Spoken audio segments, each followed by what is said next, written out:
الحمد لله الذي هدانا لهذا وما كنا لنهتدي لولا أن هدانا الله والصلاة والسلام على رسوله محمد وعلى آله وأصحابه ومن والاه. قال الله تبارك وتعالى في القرآن العظيم: فأعوذ بالله من الشيطان الرجيم ومن لم يحكم بما أنزل الله فأولئك هم الظالمون. صدق الله العظیم. خدمت همه عزیزان و بزرگواران، السلام علیکم و رحمت الله تعالی و برکاته.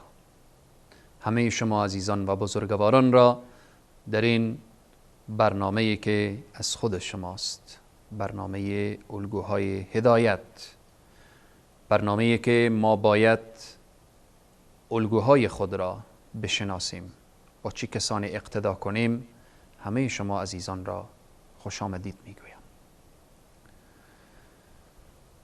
در جلسه گذشته یا برنامه گذشته پیرامون ویژگی های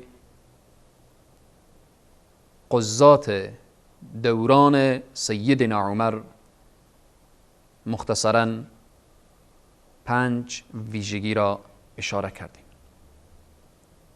که سیدنا عمر وقتی که نگاه میکرد که این ویژگی ها در وجود شخص هست، او را به عنوان قاضی مقرر میکرد. گفتیم که داشتن علم به احکام شرعی، داشتن زهد و تقوا و خدا ترسی و چشم طمع به مال مردم نداشتن و همچنین فراست و زیرکی و اینکه نه سخت گیر باشد و نه نرم خوی، بلکه یک انسان معتدل باشد. حالا ادامه ویژگی های یک قاضی خدایی، قاضی که در حقیقت رحمت پروردگار بر او نازل می شود و دعای ملائکه همه روزه دعای رحمت بر سر او نورباران می گردد و هر لحظه ملائکه رحمت بر او درود و سلام می فرستند، چون بر پشت میزی که نشسته هست همیشه در فکر این هست که قضاوت عادلانه داشته باشد، قضاوت خدایی داشته باشد. در ادامه ویژگی ها قرار داشتیم. ویژگی ششم داشتن نیروی جسمی است.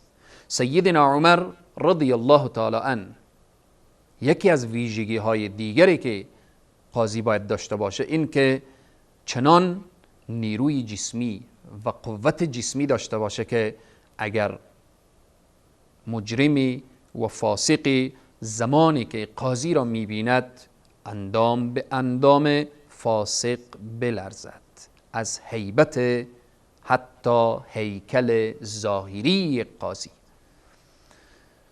هفتم دارای مال، دارای حسب و دارای نسب عالی باشد. وقتی میگیم دارای مال باشه، حتی اگر مال و سرمایه هم نداره باید استغنای قلبی داشته باشه. چگونه استغنای قلبی؟ سیدنا عمر رضی الله تعالی عنه وقتی که به عنوان یک قاضی ما بحث میکنیم، خود سیدنا عمر قاضی بود. وقتی که ما قاضی میگیم، خود پیامبر اکرم صلی الله علیه و سلم. وقتی که ما بحث از قضاوت داریم، معاذ ابن جبل وقتی که طرف یمن میفرستن به عنوان قاضی. از پیامبر اکرم صلی الله علیه و سلم گرفته تا خیلی از اصحاب پیامبر اکرم صلی الله علیه و سلم، اگر فقر دامنگیری اونها میشد، در فقر صبر میکردن، صبر و استقامت داشتن، استغنای قلبی داشتن. استغنای قلبی یعنی چی؟ یعنی اگر فقیر شدی، پریشان شدی، قلباً فقیر نباش، چون انسان مسلمان فقیر نیست. وقتی خدای با او عظمت و بزرگی را داری، وقتی که امت چنین پیامبری شدی، وقتی که الله سبحانه و تعالی نعمت توحید را نصیب تو کرد، نعمت یکتاپرستی را نصیب تو کرد، تو فقیر نیستی، خیلی سرمایه های معنوی داری. پس در این راستا یک قاضی اگر طبعاً در بین جامعه اگر فقیر واقع می شود، باید استغنای قلبی داشته باشد، چنان خدا ترسی در وجودش باشه که ذره دست به رشوت و دست به حرامخواری و دست به بیعدالتی و به ظلم و به ستم، دست به یک مسئله را از حق به ناحق آوردن، ابداً یک قاضی مسلمان چنین نمی کند. یک قاضی متقی و پرهیزگار چنین نمی کند. همیشه در قضاوت رضایت الله را مد نظر می گیرد و همچنین حکمش موافق و مطابق به قرآن و سنت رسول الله و اجماع صحابه و بزرگان دین هست. پس گفتیم که دارایی مال، یعنی مال و سرمایه داشته باشد خود قاضی، و همچنین حسب و نسب عالی که دیگران برایش تن وارد نکنند. اگر مال و سرمایه نداشت، استغنای قلبی. هشتم، اخلاص در عمل. با این راهی که روان هست، قاضی باید اخلاص داشته باشه در کار خود، در برنامه خود، یک بنده مخلص الله سبحانه و تعالی باشه و بفهمه و بدانه که من در اینجی وقتی که قضاوت میکنم، قضاوت من باید للهی باشه و من اجر و پاداش خود را هم از الله سبحانه و تعالی خواهانم. نهم، درک کامل قضیه. برای یک قاضی یا یکی از ویژگی های یک قاضی اینه که وقتی مسئله بر او مراجعه میشه، قضیه را کامل درک کنه، نه این که برایش هنوز شبهه باشه این قضاوت خور شروع کنه، و یا این که قضیه را درست و صحیح نفهمید قضاوت کنه. یکی از ویژگی های یک قاضی مسلمان که سیدنا عمر او را انتخاب میکرد این بود که برایش توصیه میکرد و میگفت که درک کامل از قضیه داشته باش. دهم، مشوره گرفتن در قضایای پیچیده. حالا یک قضیه پیچیده پیش قاضی مراجعه میشه، باید با دیگر قضات، با دیگر اطرافیان خود، با انسانهای مؤمن مسلمان مشوره کنه که این قضیه برای من پیچیده هست، چه کار باید کرد؟ قضاتی که در زمان سیدنا عمر بودن، قضیه پیچیده‌ای که به اونها می آمد، اونها با سیدنا عمر مشوره میکردن. حتی به خود سیدنا عمر وقتی مسئله پیچیده‌ای بود، با دیگر اصحاب پیامبر اکرم صلی الله علیه و سلم مشوره داشتن. 11، اینکه عدالت بین قدرتمند و مستمند، بین بیگانه و خویشاوند. قاضی باید خیلی دقت کنه بین یک انسان قدرتمند و مستمند و پریشان و ضعیف، و یا اینکه بین خویشاوند و بیگانه. یکی از خویشاوندای قاضی هست، حالا با یک فرد بیگانه پیش قاضی آمده، این چه کار باید کرد؟ عدالت لازمه. سیدنا عمر حتی در اینجا بسیار نکته جالب دارن برای قضات. وقتی که توصیه میکنن میگن وقتی که برای شما اگر یک بیگانه با خویشاوند به شما مراجعه کرد، طرف خویشاوند به شکل بیگانگی نگاه کنید و به طرف بیگانه به شکل خویشاوندی نگاه کنید تا بتوانید در این قسمت عدالت را رعایت کنید. قاضی نباید بگه که این قدرتمنده، من طرف قدرتمند را بگیرم. این فقیر و مسکین، اگر فقیر و مسکین امروز کسر نداشته باشه، فردا در حشر احکم الحاکمین، اعدل العادلین باز است و پرسان میکنه. اگر امروز قاضی بدبخت بیاید طرف یک قدرتمند را بگیره و حکم کنه، طرف خیشاوند را بگیره، طرف سرمایه‌دار را بگیره، حق مظلوم و بیچاره و مستضعف را پایمال کنه، در حشر حامی و پشتیبان مظلومین و مستضعفین پروردگار عالم هست، احکم الحاکمین هست، اعدل العادلین هست. پس قاضی باید این ویژگی رو داشته باشه که عدالت بین قدرتمند و مستمند، بین بیگانه و خویشاوند. 11 جرأت بخشیدن به ضعفا، به انسانهای ضعیف. حالا یک قدرتمند با یک ضعیف، مثلا یک فرد عادی با والی شهر درگیر شده، والی آمده حق این مسکین بیچاره رو گرفته، دعوای والی و این مسکین به پیش قاضی مراجعه میشه. قاضی چه کار کنه؟ یکی از ویژگی های قاضی مسلمان اینه که چنان برخورد برای مستضعف داشته باشه که او ضعیف و او ضعفا و اونهایی که ضعیفن اینها جرأت پیدا کنن، بتوانن حرف زده، چون در مقابل او ضعیف یک حاکم قلدر قرار گرفته، یک زورمند قرار گرفته، یک مافی قرار گرفته، یک کسیه که بالاخره امروز دستش زود به خون مسلمان ها تر میشه، آلوده میشه.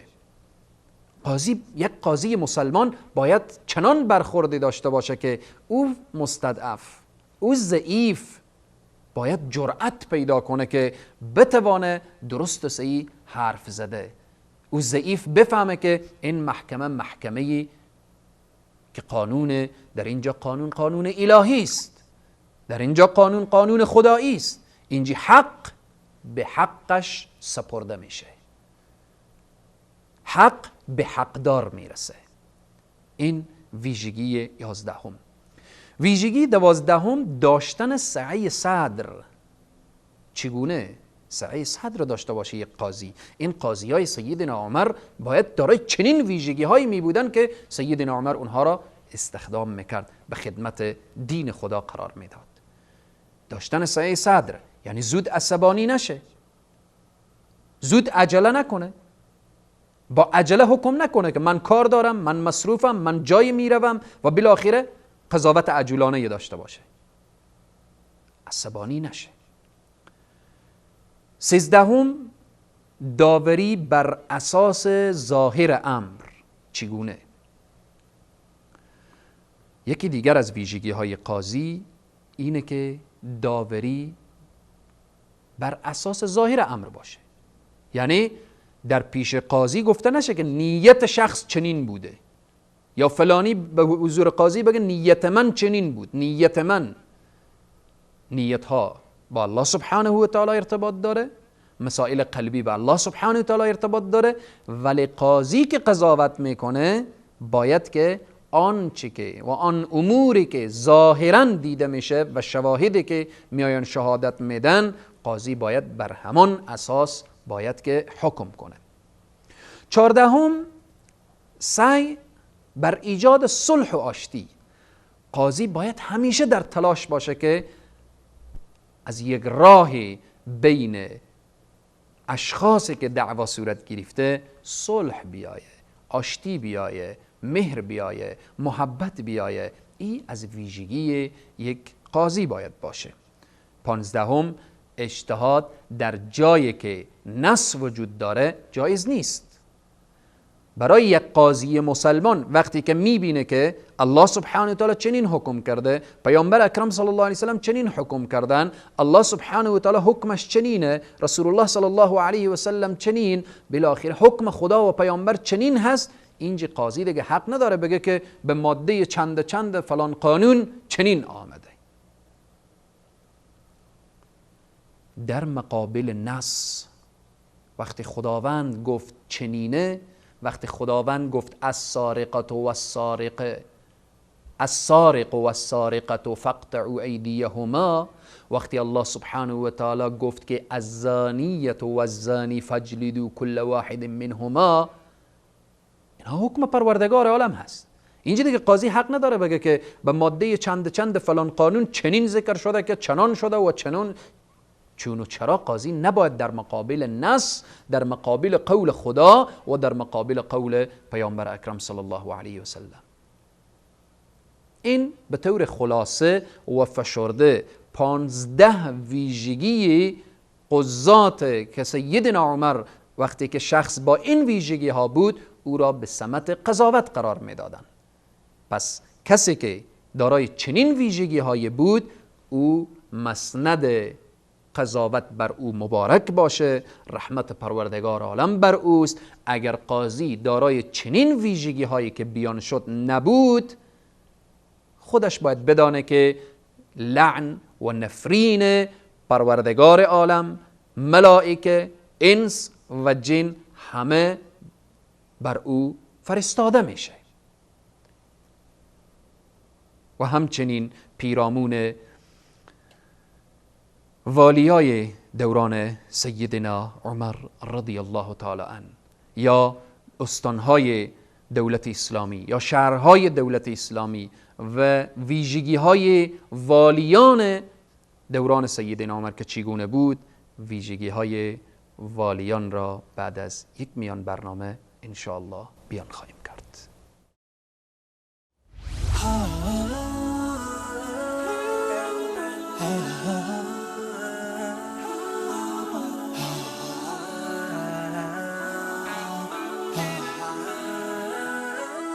وصال حق گامی در راستای بیداری.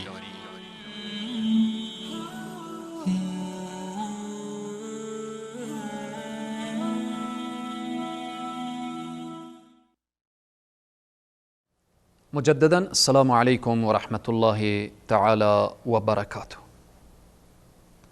قبل از میان برنامه پیرامون ویژگی های قاضیان دوران سیدنا عمر اشاره نمودیم که 15 و یا 16 ویژگی را اشاره شد.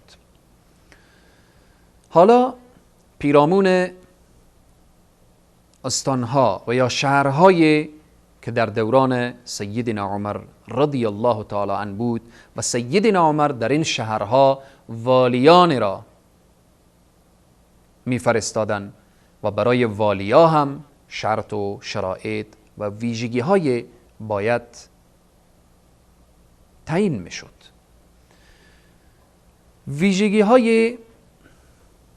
ویژگی های دوران سیدنا عمر که والی ها تعیین میشد چی بود؟ ارتباط به قاضی ها اشاره کردیم که در هر شهری که والی بود قاضی هم بود، اما بعدها که دولت اسلامی و خلافت اسلامی وسعت پیدا کرد و عرب و عجم یک جاه شدن، کنار همدیگر قرار گرفتن و مسائل و مشاکل در بین شهرها بود، والی ها باید بیشتر به امور ولایتی خود می رسیدن، به امور اجتماعی می رسیدن. به این واسطه سیدنا عمر قاضیان را از والی ها جدا کرد. شهرهایی که در دوران سیدنا عمر بود و در هر شهری والی قرار داشت، اولین شهر که مرکز میتونیم بگیم که اسلام و مسلمین، مکه مکرمه. مکه مکرمه، مدینه منوره، طائف، یمن، بحرین، مصر، شام، عراق، فارس، بصره، کوفه، مداین، آذربایجان و غیره، اینها شهرهایی که سیدنا عمر به عنوان والی اشخاصی را در این شهرها تعیین میکرد. حالا والی ها وقتی که به این شهرها تعیین میشدن، اونها هم دارای ویژگی بودن. متاسفانه که امروز این مسائل مد نظر گرفته نمیشه، لیاقت ها و شایستگی ها مد نظر گرفته نمیشه، وضعیت امت اسلامی به این حالت رسیده. امروز فقط در عرصه قضا فقط چیزی که لازمه همان ورق و همان شهادت و همان بالاخره سند و اسناد و امینها شده. دیگه هیچ خبری از زهد و تقوا و پرهیزگاری الا ماشاءالله، الا مگر که بالاخره الله سبحانه و تعالی برای از زهد و تقوا و خدا ترسی نصیب کرده باشه. و همچنین والی هایی که امروز در شهرها استخدام میشه، آیا توصیه هایی که سیدنا عمر، ویژگی هایی که سیدنا عمر به او والی ها میداد و مد نظر میگرفت، آیا امروز چند فیصد والی های شهرها و کشورهای اسلامی یا به تعبیر امروزی زعمای کشورهای اسلامی دارن؟ مهمترین اصول سیدنا عمر رضی الله تعالی عنه در انتخاب فرمانده و مسئول و یا والی و یا بالاخره استاندار در شهرها این بود که اول توانایی و امانت داری. خیلی مهمه. اولین شرطی که سیدنا عمر به عنوان والی کسی میفرستاد، شرط اول این بود که توانایی و امانت داری. عکس قضاوت اول داشتن علم به احکام شرعی. اما در عرصه والی بودن سیدنا عمر بعد از این که قضات را جدا کرد، برای والی چنین ویژگی گذاشت که توانایی و امانت داری. انسانی باشه که توانایی داشته باشه، انسان امانت نگهداری باشه. دوم داشتن علم و دانش. اگر کسی توانا و امانتدار بود و علم و دانش نداشت، به عنوان والی نمیفرستاد. این شرایط باید همه در وجودش باشه، داشتن علم و دانش. سوم کاردانی و تجربه. انسانی باشه که اهل خرد باشه، تجربه داشته باشه، حتی بالاخره محیط شناس باشه. سیدنا عمر رضی الله تعالی عنه وقت شخص دارای این ویژگی ها بود، او را به سمت والی یک شهر قرار میداد. چهارم تفاوت شهرنشینان و بادیه نشینان خیلی مهمه. سیدنا عمر رضی الله تعالی عنه چنین نبود که یک بادیه نشین را، یک صحرایی را، یک کسی که در مناطق دور افتاده از شهر زندگی کرده باشه، او را بیاره به صفت والی و شهر را ببره به صفت والی در اطراف. چرا چنین نمیکرد؟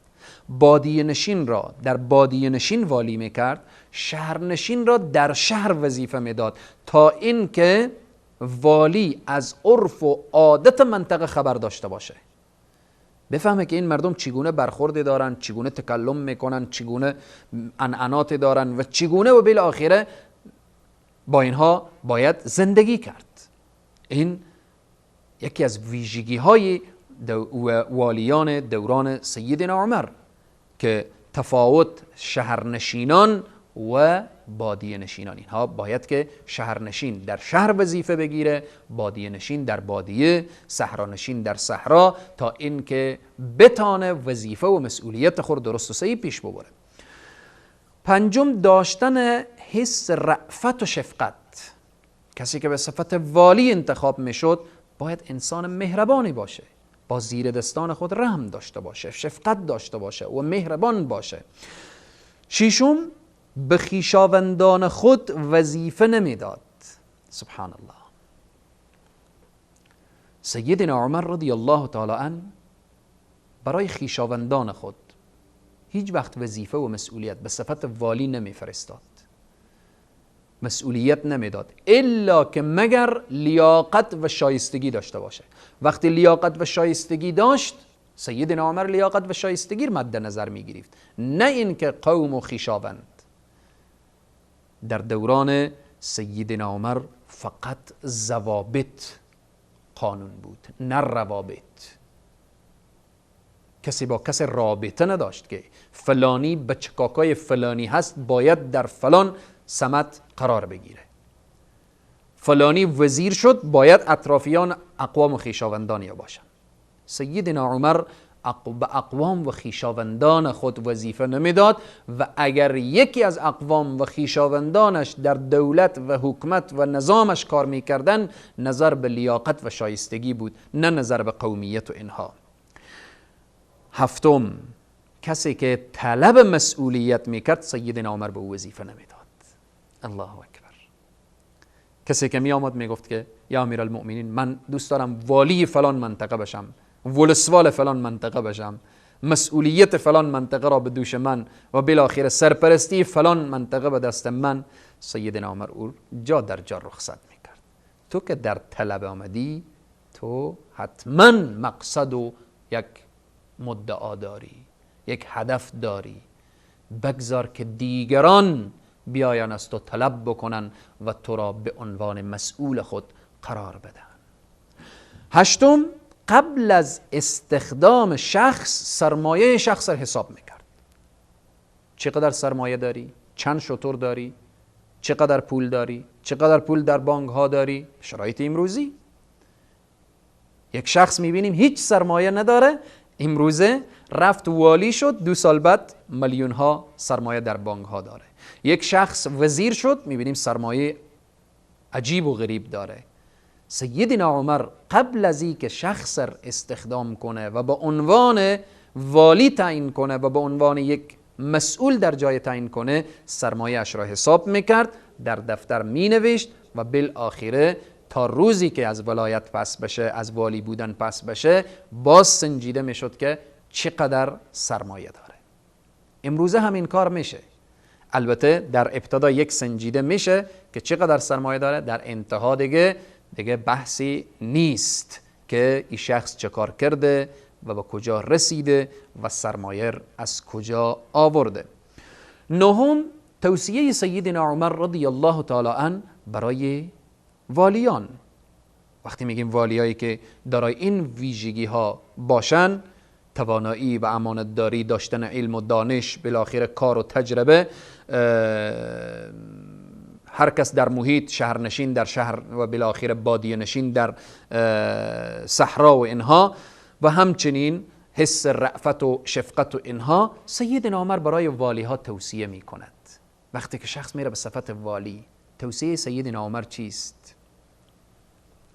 زعمای کشورهای اسلامی یاد بگیرن از سیدنا عمر.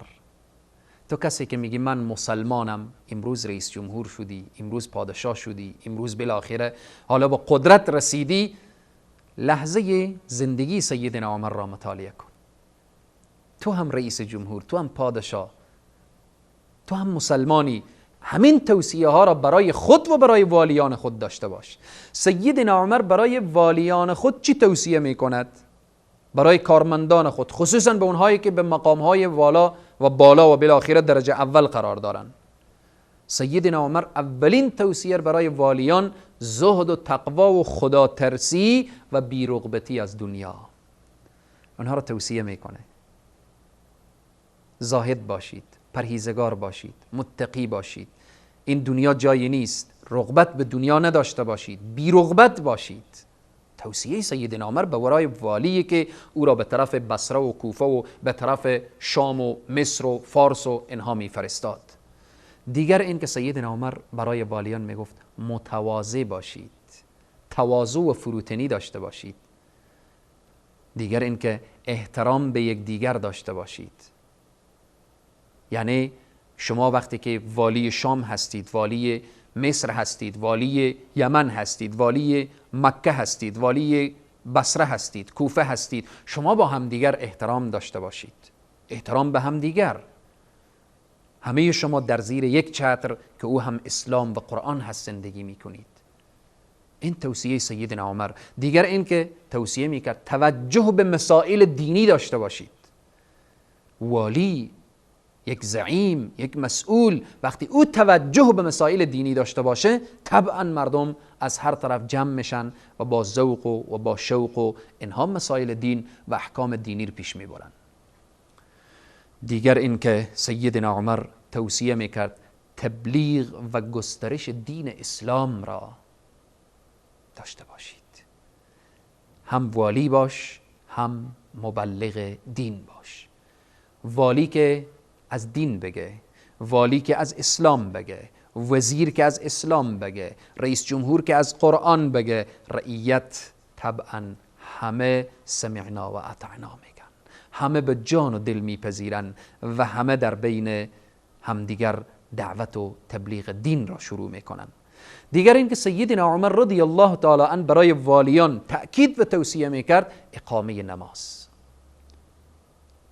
نماز را بخوانید، نماز را از دست ندهید، هر جا که میرسید نماز را جماعت کنید، در هر جا که با رعیت خود گفتگو میکنید وقت نماز هست. چقدر لذت داره که وقتی که والی، وزیر، رئیس جمهور، یک مسئول در یک جمع باشه، صدای الله اکبر بلند باشه، وزیر و والی و بالاخره مسئول بگن بریم طرف نماز، طرف مسجد، طرف عبادت. چه لذتی داره. و این شخص هم به نزد خدا محبوب میشه، هم به نزد بندگان خدا. توصیه های دیگری که سیدنا عمر برای والیان داشت این بود که تأسیس مساجد.